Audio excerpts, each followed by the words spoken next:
Madame, monsieur, bonsoir. Au menu de cet épisode, les derniers rebondissements dans la guerre en Ukraine. D'abord, sur le terrain. Et d'après un ministre britannique, eh bien, la Russie est en train d'essuyer une défaite fonctionnelle en mer Noire. Et selon les renseignements militaires ukrainiens, les frappes de drones du 1er octobre sur la ville russe de Smolensk auraient considérablement endommagé l'usine aéronautique s'y trouvant et qui produisait des missiles de croisière Kh-59. Côté russe, cependant, Moscou affirme pour sa part que l'Ukraine n'a pas réussi à pénétrer les défenses russes à l'est et au sud.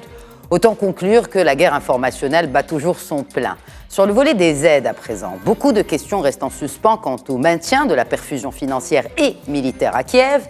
Querelle à Washington, où le shutdown du gouvernement américain a été temporairement évité après que les démocrates et les républicains se soient enfin mis d'accord pour supprimer une nouvelle tranche de financement pour l'effort de guerre en Ukraine. Des fissures se sentiraient aussi côté européen, malgré les efforts pour rassurer la communauté internationale sur leur unité. Eh bien, l'UE promet à 5 milliards d'euros supplémentaires d'aide militaire à l'Ukraine. Et c'était lors d'une réunion surprise à Kiev des ministres des Affaires étrangères européens. Alors comment, cela dit, puisqu'on nous parle de l'Union européenne, un parti pro-russe, gagnant les voix en Slovaquie, pourrait affecter la guerre en Ukraine?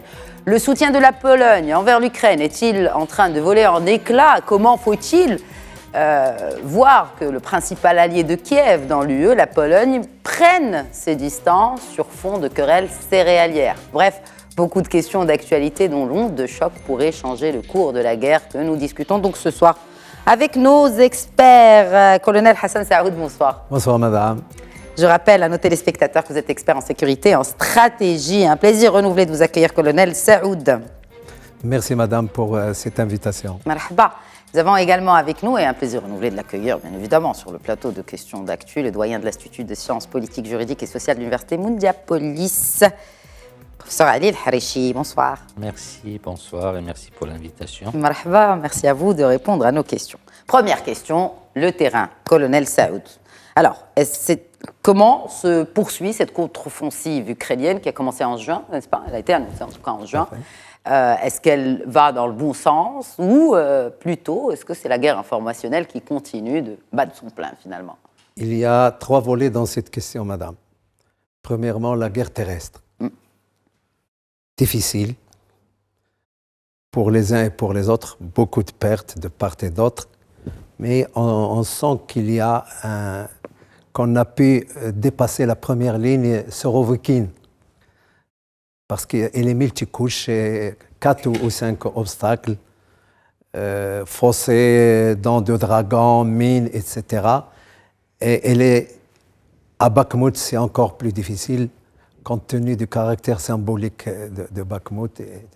Mais il y a une guerre d'usure et d'attrition dans la profondeur, par les armes, par l'artillerie et les armes occidentales.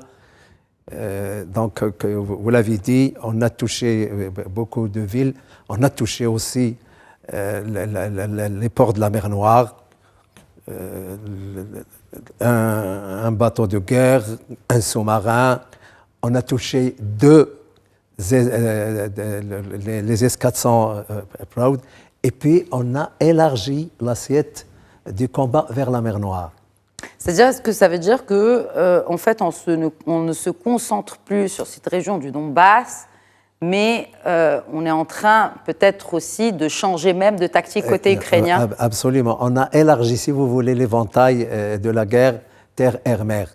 Et donc, c'est difficile sur le plan terrestre, mais il y a évidemment des bilans contradictoires et ça fait partie aussi de la guerre. Si toutefois on a accès à ces bilans, parce que finalement, les seules informations dont nous disposons viennent des médias mainstream occidentaux. C'est-à-dire qu'il faut vraiment aller chercher ou aller peut-être sur Sputnik pour avoir l'information côté russe. Tout à fait.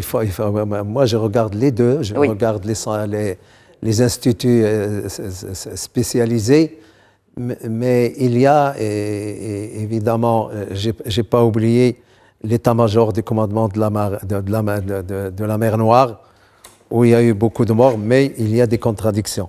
Donc, ceci dit, il y a le brouillard de la guerre, et il fait partie évidemment Est-ce que finalement, cette guerre a systématiquement pris les pronostics à contre-pied? C'est-à-dire qu'effectivement, on ne s'attendait pas à tous les pronostics, que ce soit du côté russe comme du côté ukrainien, ne pensait pas que ça allait durer autant, 586 jours. Aujourd'hui, nous sommes dans cette guerre.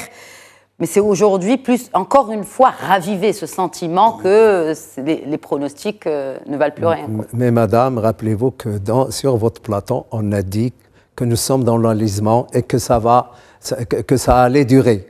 Oui. Ici, chez vous, on l'a dit, et bientôt c'est l'hiver, ça va peut-être être gelé, mais on attendra peut-être le printemps, et puis on attend les F-16 américains qui doivent arriver parce que la contre-offensive majeure ne peut être faite qu'avec l'appui aérien et avec des missiles de longue portée qui puissent... Nous en sommes là, mais il y a de l'intoxication de part et d'autre, mais je pense que l'industrie militaire ukrainienne est en train de... Et la Russie est en train aussi de monter en puissance dans la fabrication, sauf qu'il manque quelques éléments pour avoir des puzzles qui peuvent rendre... Combien de territoires ont été libérés depuis juin? Donc, on est maintenant... il y avait 20% des territoires occupés, ukrainiens occupés. Je pense qu'on a récupéré jusqu'à présent quelque chose comme 7 à 8%.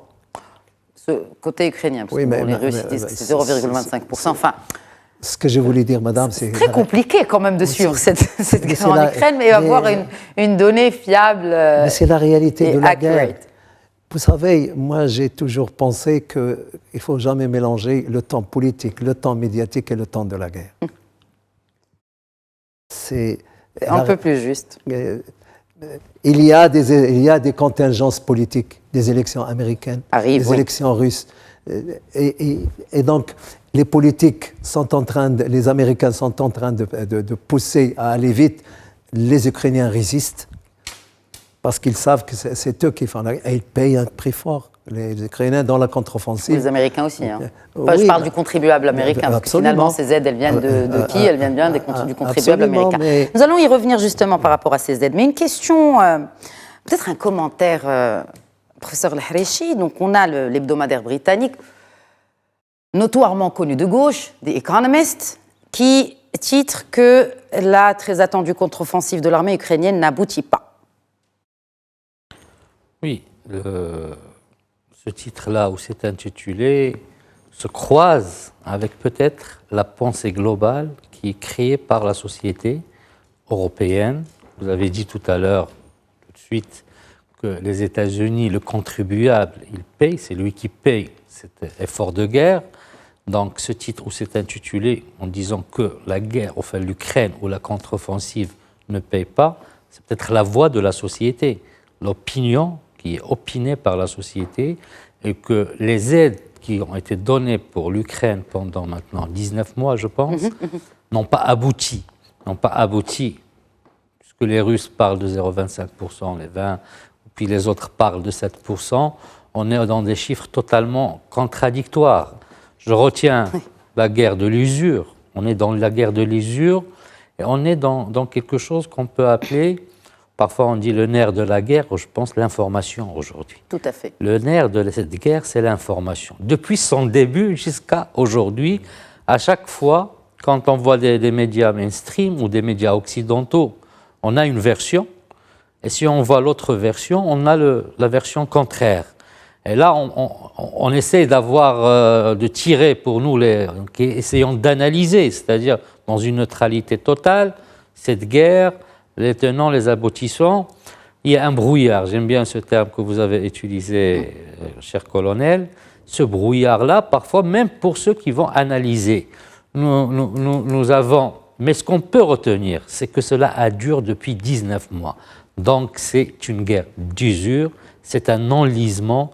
Ça, c'est un affaiblissement aussi de la Russie, dans un sens, mais aussi, on parle de la lassitude des États européens ou de la lassitude des populations européennes vis-à-vis de cette guerre. Parce qu'on commence à entendre, ou à écouter, ou à entendre, si vous voulez, sur le deux temps de la rhétorique ou du péjoratif, qu'est-ce qu'on gagne de cette guerre? C'est ça la question qu'on peut se poser, enfin, que se posent les Européens. Commencent à se poser les Européens, parce qu'il fait, en effet, venir en aide à l'Ukraine n'a pas fait l'unanimité au sein des 27. Au début, on s'en rappelait. Il y a eu beaucoup de tractations, d'ailleurs l'Allemagne qui avait... Voilà, je voulais en venir à l'Allemagne. Voilà. L'Allemagne, c'est simple. Toute son énergie, elle vient de la Russie. Alors, ils avaient le Nord Stream 1 qui était de la valeur, c'est-à-dire le gazoduc, de 55 milliards de dollars, de milliards de mètres cubes de gaz qui passait, et le Nord Stream 2 qui était presque terminé, c'est les autres 55 milliards de mètres cubes. Et l'Allemagne n'avait plus besoin ni de la Pologne, ni des autres pays, ni de la Hongrie, par lesquels passent les gazoducs. Donc, ils étaient à l'arrêt, les gazoducs. Oui, ils étaient à l'arrêt d'ailleurs en 2013 et en 2014, Poutine avait arrêté lors de la guerre de la Crimée. On se souvient qu'il avait fait froid en France, par exemple, et dans certains pays. Donc ces pays-là, aujourd'hui, ils se posent la question. Oui, nous sommes pour nous ne voulons pas qu'un pays soit envahi, nous ne voulons pas qu'un pays subisse un effort de guerre, il faut l'aider, mais à un certain moment, il y a une crise en Europe. L'Europe elle-même, l'Union européenne a montré aussi ses limites. Moi, je reviens toujours au cas de la pandémie. On a vu les limites de la solidarité européenne. Aujourd'hui, devant un pays qui n'a pas encore intégré l'Union européenne et qui devait l'intégrer, est-ce que les Européens sont toujours dans ce principe, c'est vrai, d'aider un État qui a été donc envahi par un autre? Donc c'est ça la question. C'est pour cela qu'on peut voir dans l'intitulé de cet article on s'attend plus à ce que ce soit un article venant d'un papier de droite, le Figaro par exemple. Mais en tout cas, cela m'a interpellée en préparant cette émission. Alors, vous avez parlé justement de cet appui européen. Il y a eu cette réunion aujourd'hui des diplomates, des chefs de la diplomatie européenne. Première fois que ce genre de réunion se tienne en dehors du cadre européen, donc hors UE, et en plus dans une zone en guerre. Alors pour Zelensky, parmi les déclarations phares de cet as de la communication, si on peut l'appeler ainsi, il s'engage à combattre la Russie, je cite, aussi longtemps qu'il le faudra. Et que la victoire dépendait de la coopération avec l'UE. Donc ça, je reprends les termes de Zelensky. De l'autre côté, les ministres des Affaires étrangères promettent, je cite, un soutien durable. Qu'est-ce qu'un soutien durable? Jusqu'à quand? Il faut préciser, Khadija, que ça a été annoncé par le représentant des Affaires étrangères européennes que c'est une réunion informelle. Informelle où il ne doit pas y avoir ni de conclusion ni de décision. C'est ça. Mais symboliquement, c'est important qu'elle ait lieu. Alors, je vous arrête sur symboliquement. Symboliquement, c'est pour envoyer ce symbole au monde que l'Union européenne soutient Kiev. La politique, c'est aussi des symboles. et donc, malheureusement, il y a 3 absents, madame. Il y a la Pologne, il y a la Hongrie et il y a la Lituanie, pour des raisons diverses. Et donc, ce n'est pas les 27 comme on dit, mais le fait qu'elle ait lieu en Ukraine permet quand même de vouloir tordre le cou à ce qui s'appelle la lassitude, qui a été un peu brandie aussi bien à Moscou que dans les sondages américains. Mais le fait d'avoir pris la parole, le président ukrainien a pris la parole pour donner quelques propositions, dont les sanctions contre l'Iran, la levée des gels des avoirs russes pour la reconstruction, un tas de mesures qu'il a proposées. Bon, c'est toujours ça de dire, est-ce que ça va être fait? Mais l'essentiel, à mon humble avis, c'était de montrer une détermination et une unité de l'Europe. C'est ça le but essentiel. Oui, mais si le principal allié dans cette UE, la Pologne, n'était pas présente à cette réunion, sur fond de tension, on le sait. Il y a une campagne électorale, madame.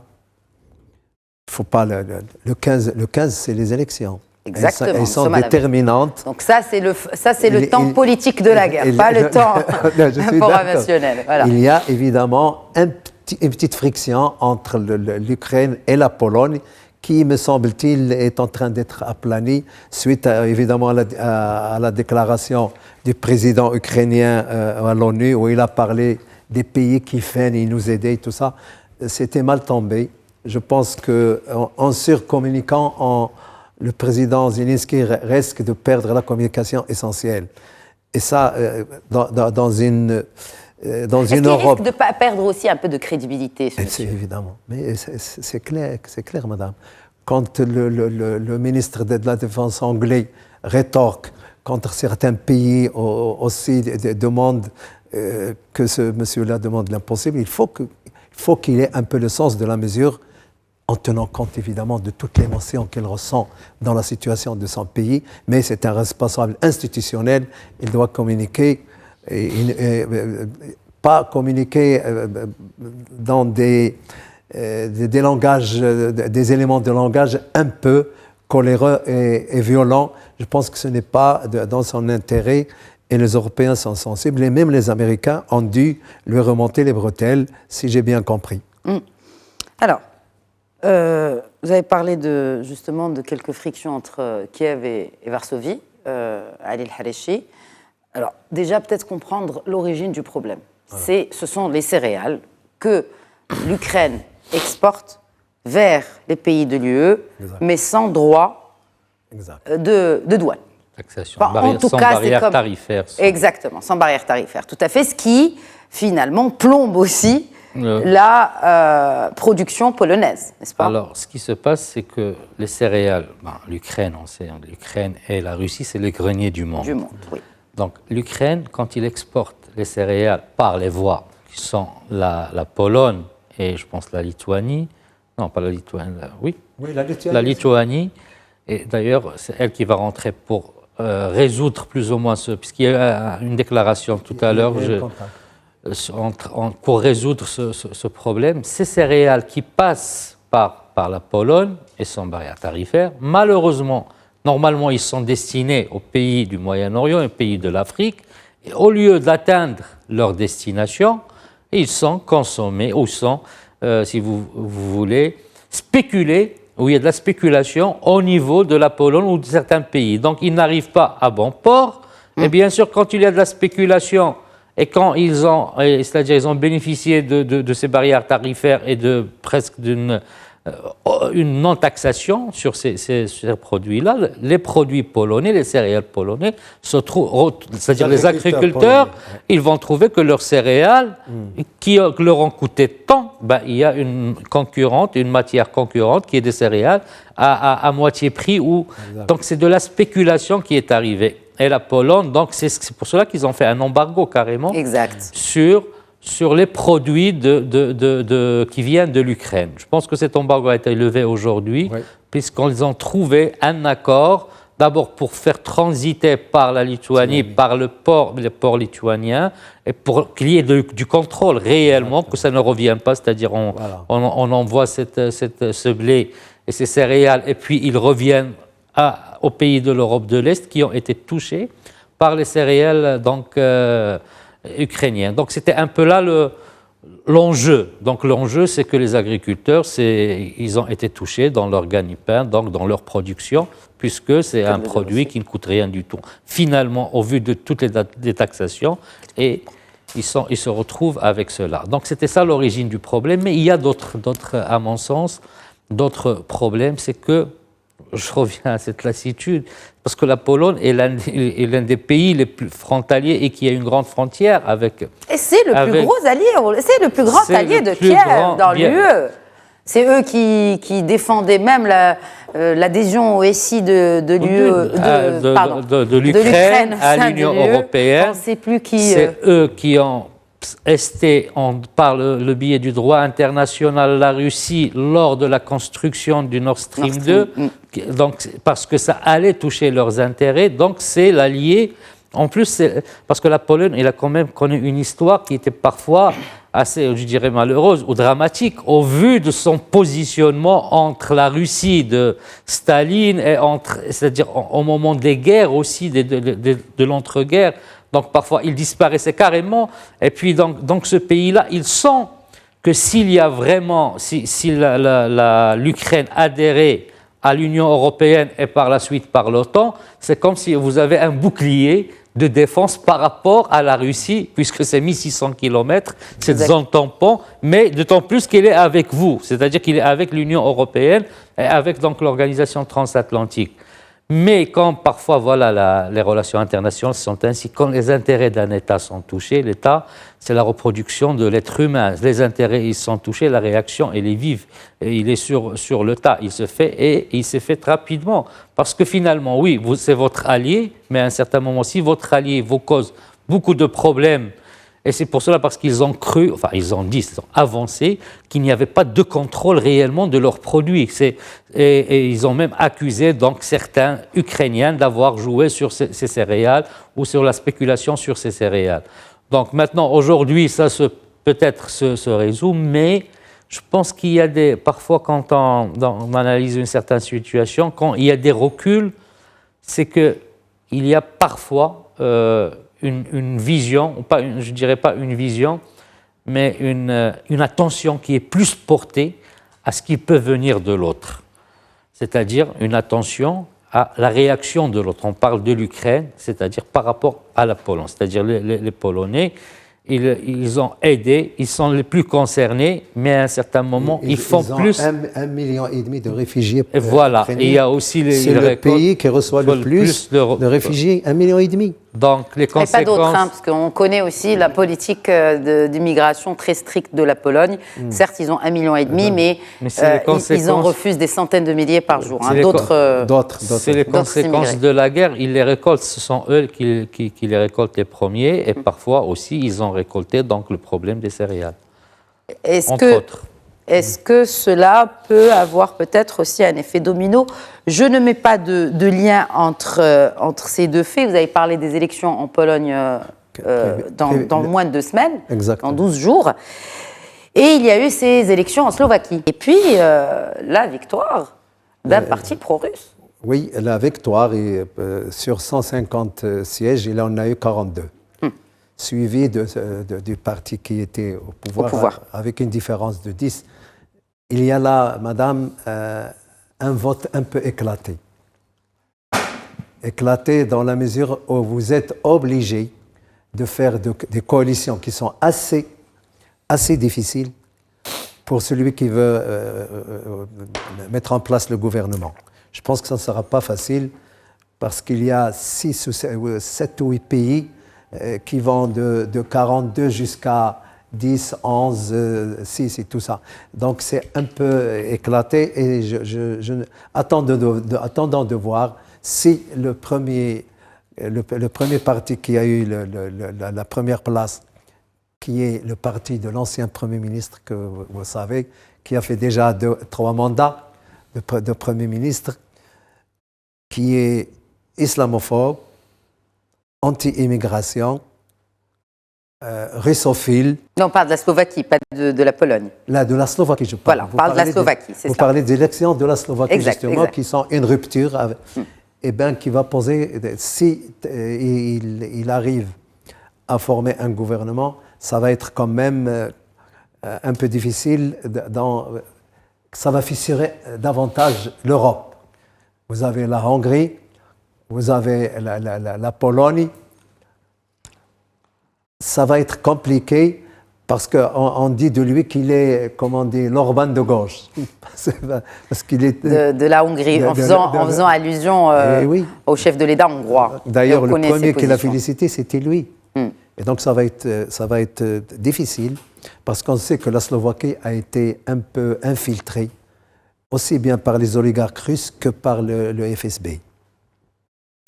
Ah oui, ils ont fait un travail de sape, comme dans toute l'Europe. Hein. Vous savez, les Russes ne lésinent pas sur les moyens quand il faut pénétrer, notamment par l'extrême droite en Europe. Là, nous sommes dans un parti de gauche. Donc, c'est ça, en fait, parce que est-ce qu'il y a une logique? D'où mon interpellation envers Sel Harachi tout à l'heure, que ce soit des économistes qui commencent à émettre des doutes sur finalement les résultats de cette contre-offensive, sans aller dans le détail bien sûr de l'analyse de cet article, mais déjà ça interpelle. Est-ce que finalement ce n'est pas que la droite, parce qu'on a vu des prises de position des partis de droite ou surtout d'extrême droite par rapport à cet effort de guerre en Ukraine, on l'a vu aussi du côté des États-Unis. C'est pour ça que cette durabilité de l'aide qu'on promet, est-ce que finalement elle est réellement pérenne? Est-ce qu'on peut, malgré ou juste contre peut-être même l'opinion publique de ces pays-là, quelle que soit l'appartenance politique, continuer à injecter des milliards et à envoyer des chars, etc., à l'Ukraine?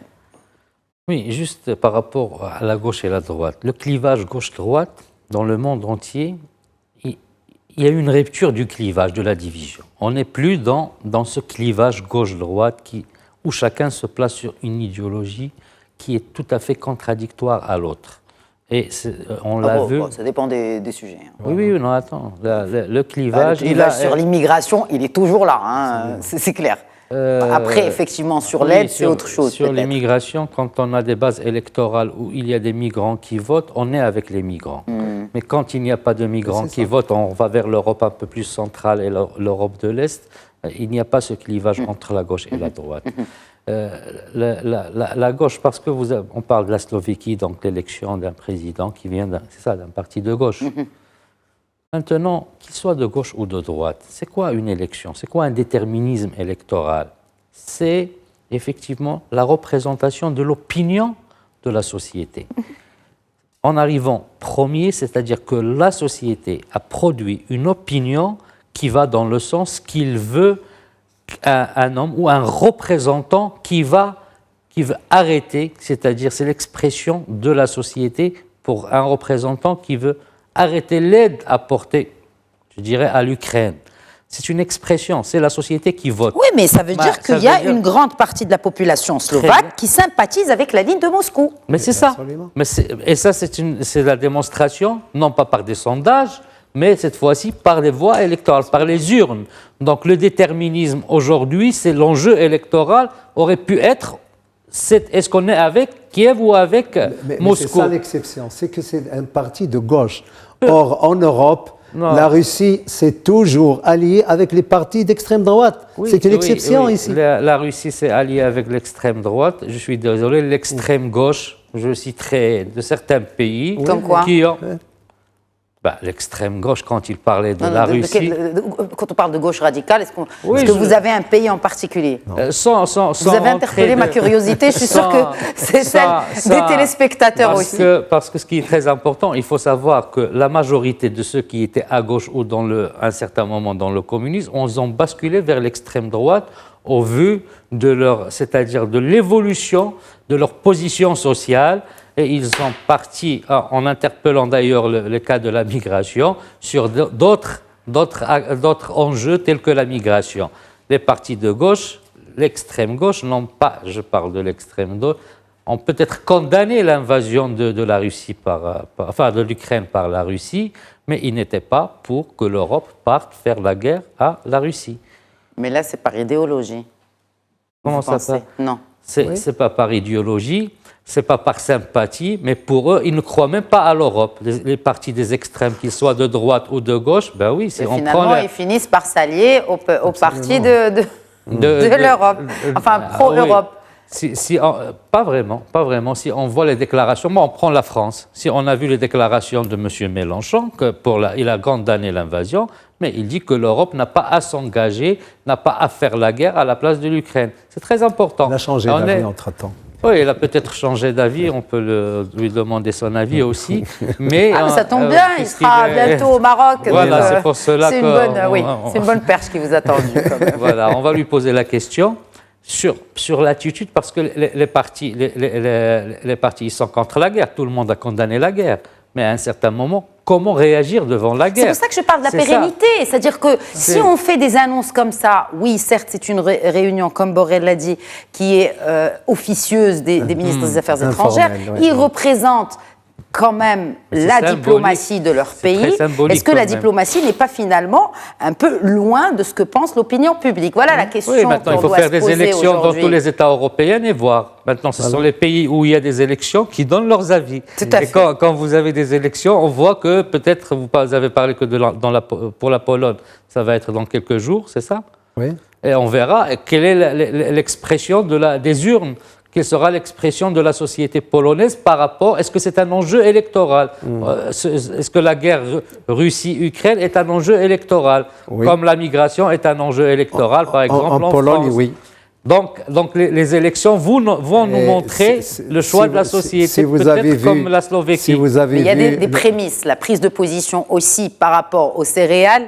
Je pense qu'il y a des prémices et on peut lire un peu entre les lignes sur le positionnement officieux un peu de la Pologne par rapport à ces aides. Comme c'est un enjeu électoral, il faut convaincre la population. Oui, mais il faut faire une mise au point concernant l'arrêt de la livraison d'armes polonaises. Oui.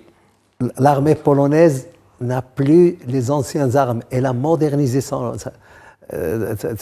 toute sa logistique militaire, tous ses moyens militaires. C'est pour cela mais il a donné des avions, il a donné des chars, il a donné... Et je pense qu'il y a un souffle de réconciliation qui est en train de se dessiner quant à la Pologne. Je vous rappelle le rassemblement de dimanche. Près de 2 millions ou de 1,5 million qui sont dont Donald Tusk a réussi à mobiliser. Et je pense qu'il y a, même sur le plan des sondages, il y a un petit changement. Qui a mobilisé, selon vous? Qui a mobilisé ces foules en Pologne? Il y a grosse manifestation. Il y a Donald Tusk, l'ancien le Premier ministre. Il y a des formations qui sont anti-russes, parce que cette mobilisation est inédite en Pologne.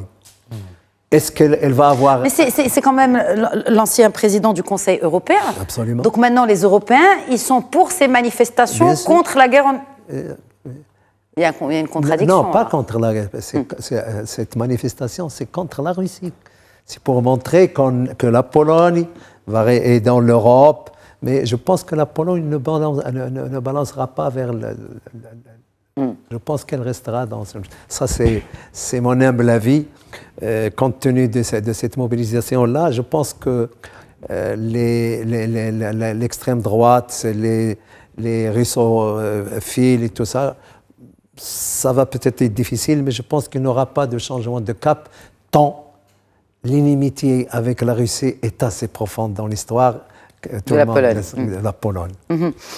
Alors, là, on a passé un peu en revue les positions européennes. Il y a la position centrale aussi, c'est la position américaine, l'aide américaine. 43 milliards de dollars promis en aide militaire à l'Ukraine. Alors, il y a eu... c'est-à-dire que les États-Unis sont arrivés presque au shutdown. Juste pour rappel, le shutdown, c'est quand, en fait, l'État n'a plus de quoi payer, tout simplement. C'est qu'on a... Les fonctionnaires. Terminé le budget, on n'a plus de quoi payer exactement les fonctionnaires. Ça s'est déjà passé avant même la guerre en Ukraine aux États-Unis. Ce n'est pas une première dans l'histoire américaine. Tout à fait. Mais là,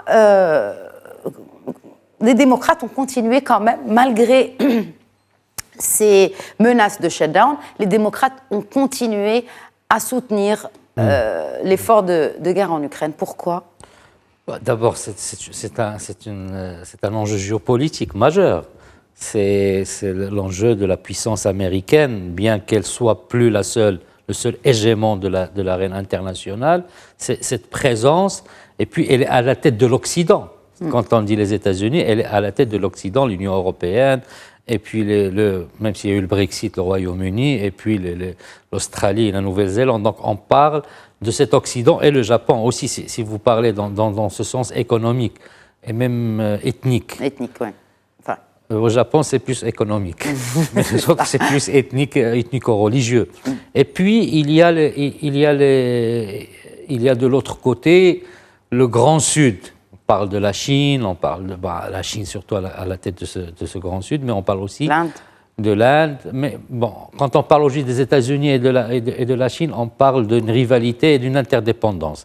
Ils sont amis, mais ils sont rivaux. Bon.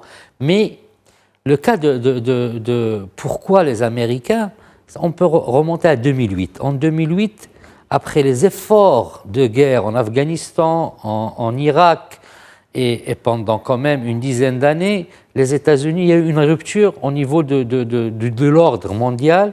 Et les États-Unis, Obama a choisi ce qu'on appelle le pivot asiatique, mais en agissant. Hein, le balancing. Le balancing, donc ce pivot-là, pour ne plus agir d'une manière de hard power, ne plus aller avec des armes, avec des militaires américains, et même par rapport à l'affect que reçoivent les Américains quand ils perdent un proche, et puis ne plus dépenser beaucoup d'argent. Donc, il a fait le contraire de ce qu'il a dit. Qui ? Obama ? Non, Obama, il est rentré carrément dans le soft power. Il n'a plus fait la guerre par de l'armée américaine. La guerre en Libye, c'est pas les Américains qui l'ont fait. Et c'était une obligation parce qu'ils n'avaient plus. Mais bon, il y a beaucoup de questionnements là-dessus. Mais bon, c'est pas notre sujet aujourd'hui. Non, mais c'est très important parce qu'on compare. On était dans le shutdown. Les Américains n'avaient plus les moyens. C'est ça. Les moyens, donc ils pouvaient plus faire la guerre. Aujourd'hui, ils font la guerre dans cet ordre géopolitique mondial. L'Occident contre, si vous voulez. Ils ne sont pas censés faire la guerre. Hein. Non, ils font la guerre. Ils aident, juste aider un pays qui a été envahi, pour reprendre la terminologie. On parle de 43 milliards de dollars. Ça coûte beaucoup aux Américains. Donc, à un certain moment, c'est normal que la réaction et les élections sont assez proches. C'est pour ça que je vous dis, mais malgré cela, les démocrates ont continué, malgré l'échéance électorale aux États-Unis. Mais ils ont continué aujourd'hui. Les démocrates ne veulent pas lâcher Mais dans le budget n'est pas sorti l'aide à l'Ukraine. C'est ça. Non, ils l'ont pas lâché, mais... Je pense que c'est un report. Oui, un report, mais déjà momentanément. Ils ont dit qu'ils vont sortir une loi, mais quand même, ils n'ont pas fait passer dans le budget cette aide comme l'année d'avant, ça fait 2 ans. C'est-à-dire, il y a un sentiment d'urgence à approuver une nouvelle mesure de financement pour l'Ukraine dans les jours et semaines qui viennent, a déclaré quand même le président américain Biden. Par une loi, mais ne pas faire passer dans le budget pour ne pas tomber, parce que faire le shutdown, il faut voir tout ce qui peut se passer dans le monde. On est devant une nouvelle crise. Voilà, il faut savoir aussi... Non, mais c'est... Oui, Joe Biden qui dit qu'il en a assez de la politique de la corde raide. Absolument, il a fait appel à... Oui, mais bon... Mais Joe Biden a dit avant l'invasion de la Russie, même nous, on pensait que ça allait prendre une semaine. C'est ce qui a été dit. Non, c'était une déclaration, on se rappelle très bien. Mais est-ce qu'on peut vraiment parler de corde raide en connaissant le nombre de milliards qui ont été transférés vers l'Ukraine américain? Oui. De quelle corde raide parle-t-on ici? Mais c'est ça la question. Donc les élections qui s'approchent, je ne pense pas que les États-Unis, ils vont certainement soutenir. Si l'Union européenne est partie, enfin, informellement, où les ministères des Affaires étrangères se sont réunis à Kiev, c'est qu'il y a une autre formule, c'est qu'il y a peut-être une recherche d'une solution, c'est qu'il y a, parce que la Russie ne veut pas sortir défaite de cette guerre et ne va peut-être pas la gagner, mais on est à la recherche d'une sortie, si vous voulez, honorable pour tout le monde. Même les républicains, c'est Ali, une partie non négligeable, soutient l'Ukraine. Et il faut dire évidemment que les sondages dont on parle, 45% sont pour l'aide, 55% sont contre l'aide à l'Ukraine. Quand vous posez la question autrement aux États-Unis, quand vous leur dites est-ce que vous voulez que l'Ukraine perde la guerre, 71% vous disent non. On veut que c'est des photographies intentées d'un phénomène. Mais le président des États-Unis a insisté qu'on va continuer durablement à aider l'Ukraine. Et je crois savoir... Est-ce qu'il en a les moyens? Je crois savoir, c'est pour ça madame... que j'interpellais tout à l'heure. Est-ce qu'on en a les moyens, compte tenu de la crise aussi Quelle crise? Est-ce que vous savez qu'une bonne partie de l'argent part dans l'industrie de l'armement américain? Oui, mais est-ce que les citoyens américains ne sont pas en crise aujourd'hui? Mais c'est l'emploi, madame. Et vous avez vu le PIB américain, est-ce qu'il a augmenté en 2023 ou pas? Il a augmenté.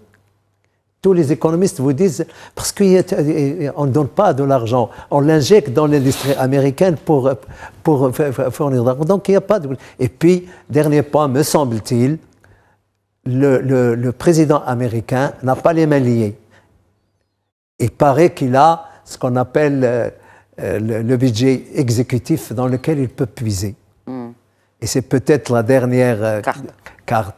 C'est ce que, me semble-t-il, est en train de se préparer. Mais la tendance est à désamorcer cette crise bipolaire parce qu'on est en campagne aussi.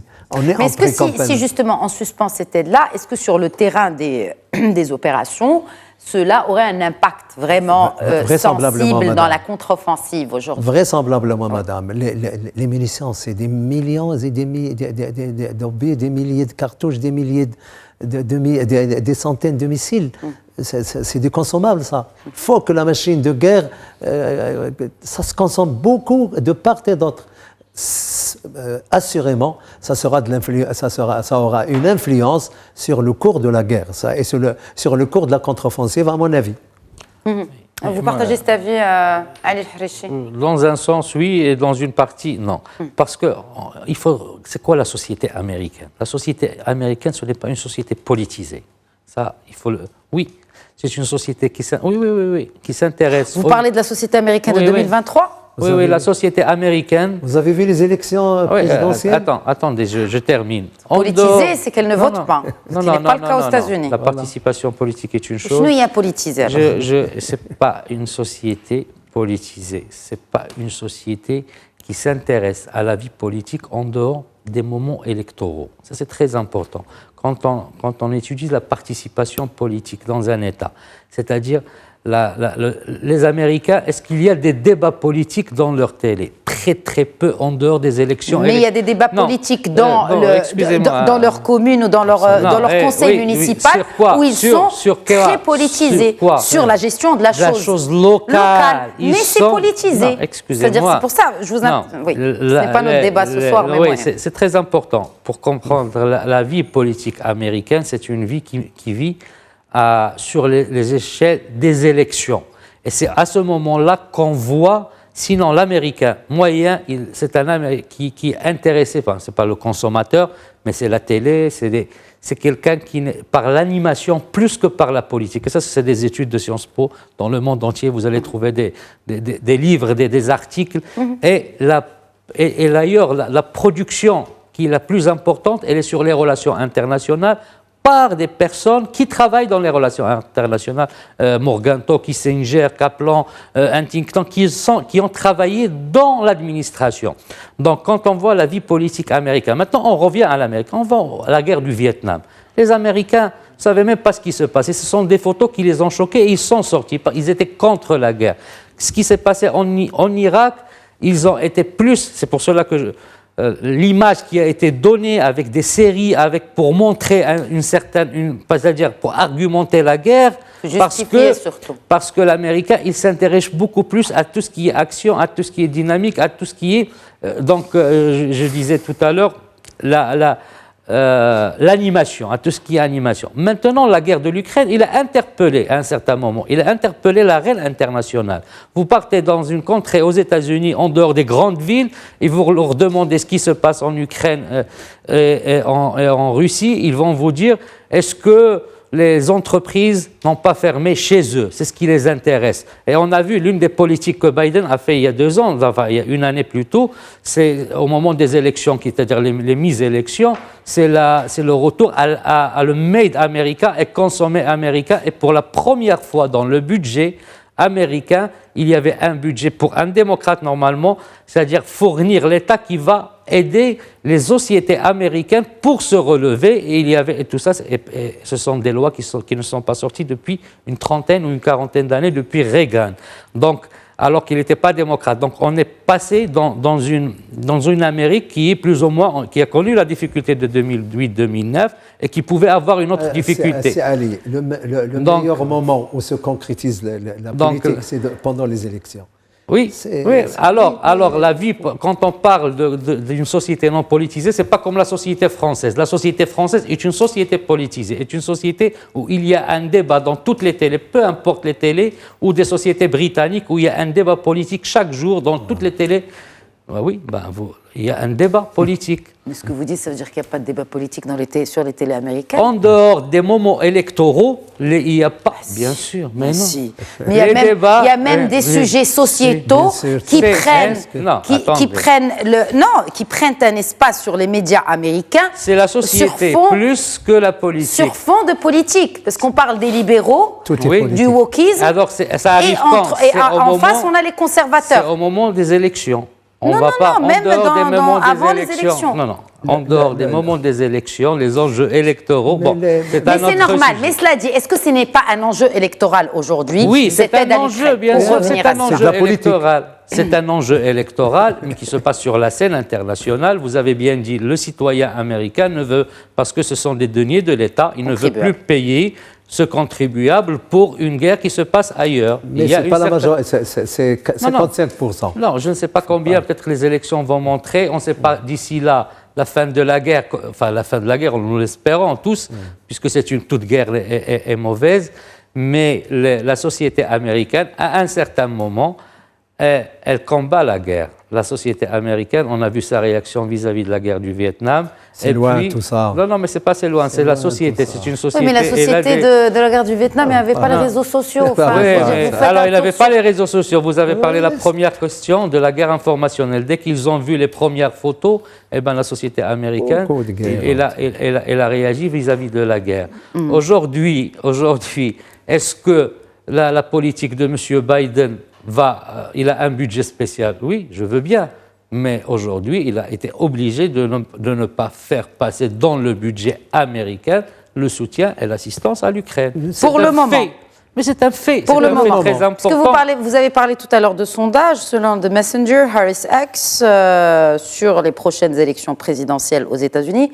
Les 45% que vous disiez tout à l'heure, en tout cas favorables à l'aide, il y a 45%, encore une fois, ça m'a interpellé tout à l'heure, je l'ai vérifié à l'instant, 45% donnent Trump gagnant et 42% pour Biden. Donc déjà, on a peut-être un peu une idée, même si effectivement ils ne peuvent pas vraiment dépicter, donner une réelle image sur les résultats des élections. C'est de la photo dans un temps déterminé, les sondages. C'est cela, absolument, absolument. Alors, pour terminer, vraiment, messieurs, un dernier mot sur cette suspension de l'aide américaine. On en a parlé, ça ne va pas vraiment se ressentir, surtout que Joe Biden, donc président américain, a rassuré, l'aide va reprendre bientôt. Mais moi, la question qui m'interpelle, on va revenir à cette guerre informationnelle, l'hiver qui approche, certaines élections dans certains pays européens, les élections qui approchent aux États-Unis, est-ce qu'il y a quelqu'un qui pense à la paix? Non. Est-ce qu'il y a quelqu'un qui s'est prononcé? Tout le monde. À part, oui, on va aider l'Ukraine, Ouais, mais est-ce que quelqu'un a dit on va aider la paix? Il y a quand même pas mal de voix qui pensent qu'il faut qu'on commence à négocier. Oui. Mais, sans vouloir être cynique, dans ce cas de figure, je pense, madame, que cyniquement, c'est le rapport de force qui déterminera la paix. On finira par négocier. Sauf que maintenant, on est dans des positions très lointaines.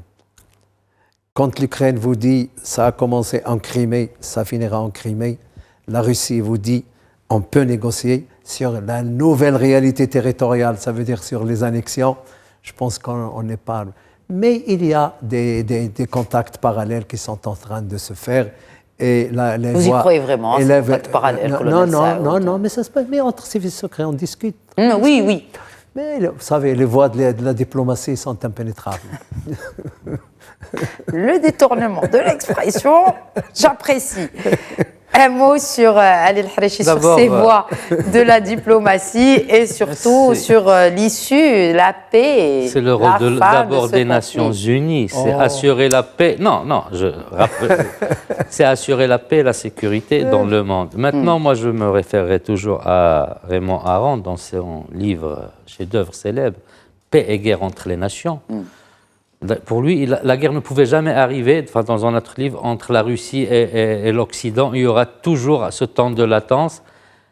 Mais entre la paix et la guerre entre les nations, la vie, elle est ponctuée. L'être humain, l'anarchie qui règne dans le monde va être ponctuée entre des moments de paix et des moments de guerre.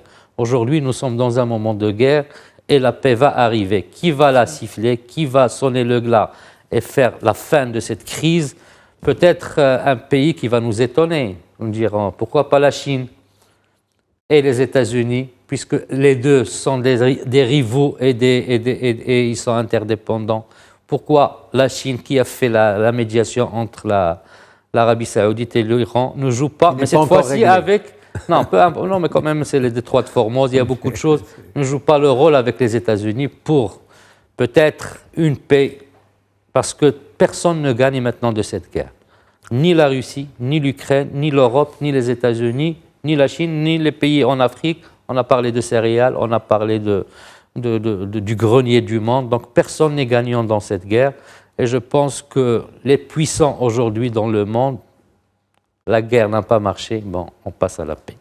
C'est marrant parce que vous avez parlé d'Aron et on connaît encore une fois l'appartenance politique de ce dernier.